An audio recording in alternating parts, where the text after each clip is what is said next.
Picture this: a lone cowboy, weathered hands gripping reins, rides across the vast Texas plains at dawn. Little does he know, his life is about to change forever. Samuel Whitaker rose before the sun, as he always did. At 58, his body had grown accustomed to the rhythms of ranch life up with the dawn. Coffee in hand, then out into the pastures to check on the cattle and fences. His ranch stretched across the dry, rolling land of West Texas, where the horizon always seemed to promise both solitude and infinity. He was a widower, 3 years now. Since her passing, the ranch felt both too large and too empty, a place filled with echoes instead of laughter. Samuel threw himself into his work, but work was not enough to patch the hollow space left behind. That morning, the air was sharp and cool. He saddled his gelding and rode the fence line, scanning for breaks or strays. About an hour in, he noticed a dark shape near an old stretch of barbed wire. As he drew closer, his chest tightened. A horse lay tangled in the wire, its chest heaving, sides cut raw. It was a mare wild, with a coat the color of burnished copper and eyes that still flashed with fire despite the pain. Samuel recognized her immediately, one of the Mustangs that roamed the hills beyond his property. She must have tried to leap the fence and failed. Now she was caught, the barbed wire biting into her flesh. If left there, she would die slowly, cruelly. Samuel dismounted and approached carefully. The mare's ears pinned back, nostrils flaring. She struggled against the wire, cutting herself deeper. "Easy now," Samuel said softly, his voice low and steady. "Easy, girl. I'm not here to hurt you." Samuel knew calling for help would take too long. The vet was hours away, and by then, blood loss or shock might finish the mare. If he wanted to save her, he would have to act now, with nothing but his knife and his own courage. He pulled off his gloves and crouched, but something flickered in her eyes, not just fear, but recognition. She stilled, as though listening to the quiet resolve in his voice. Samuel slid the blade beneath the wire, sawing slowly. The barbs fought him, ripping at his skin. Sweat stung his eyes. Finally, the first strand gave way with a metallic snap. The mare jerked but didn't bolt. He moved to the next. Again and again, he cut, murmuring to her the whole time. His hands bled, his back ached, but he kept working. Last, the final coil loosened, and the mare collapsed onto her side, free but exhausted. Samuel stepped back, giving her space. She lay still, sides heaving, blood staining her coat. "You're all right now," he whispered. "You're free." To his amazement, the mare did not bolt. She lifted her head, eyes fixed on him with an intensity that made his breath catch. Then, with a trembling snort, she allowed him to approach once more.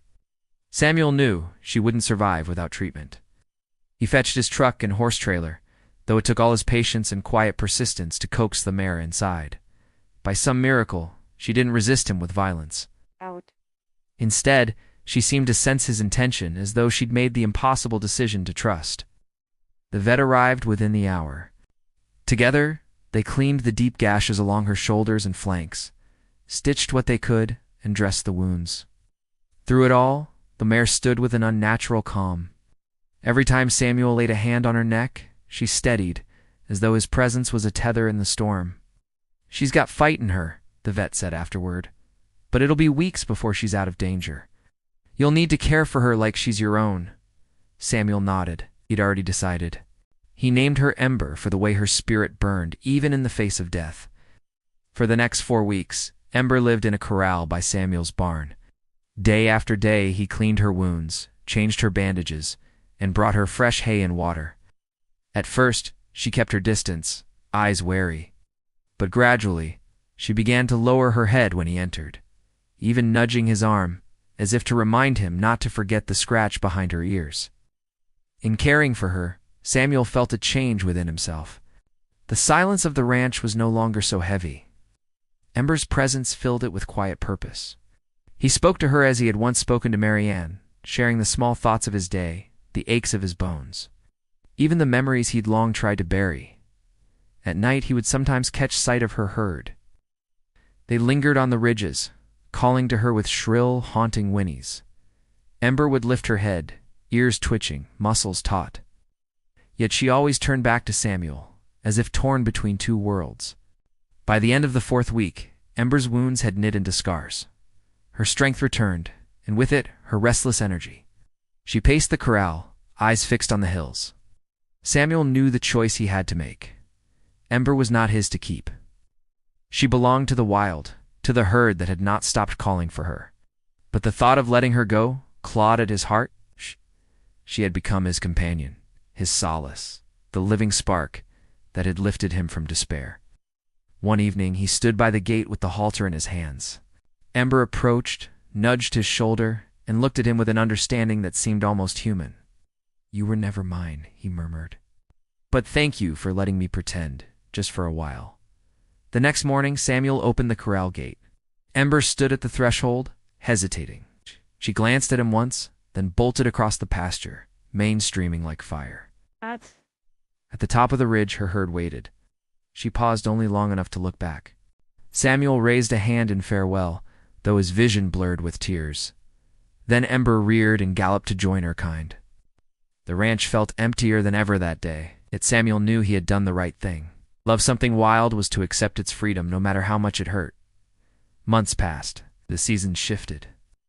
Samuel carried on with the ranch, his days quieter, but no longer hollow. Ember had left him with something he hadn't felt in years. Purpose.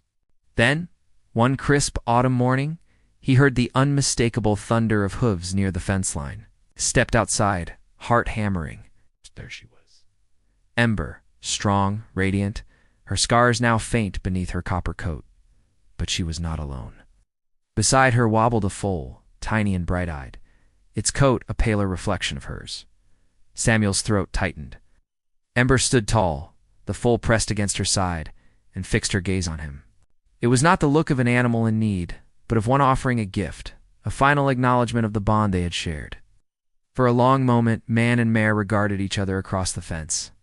Then Ember whinnied softly, turned, and led her foal back toward the hills. Samuel watched until they vanished into the horizon. His chest ached, but this time it was not with sorrow, it was with gratitude.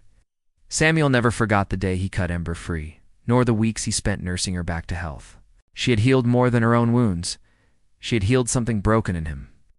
He no longer lived only for the chores and the cattle, began volunteering with a local Mustang rescue, sharing what he had learned. He opened parts of his land as safe passage for the wild herds. In every flash of copper on the ridgeline, he saw Ember, and in every foal that ran beside its mother, he imagined her legacy. Mary Ann had once told him, "You'll always find your way, Sam. Life has a way of bringing you what you need when you need it most." At the time, he hadn't believed her. Now, watching the hills blaze with the colors of dusk, he understood. Ember had been that gift, a wild, untamable, fleeting miracle who had shown him that love and freedom could exist together, and that even in loss, there was renewal.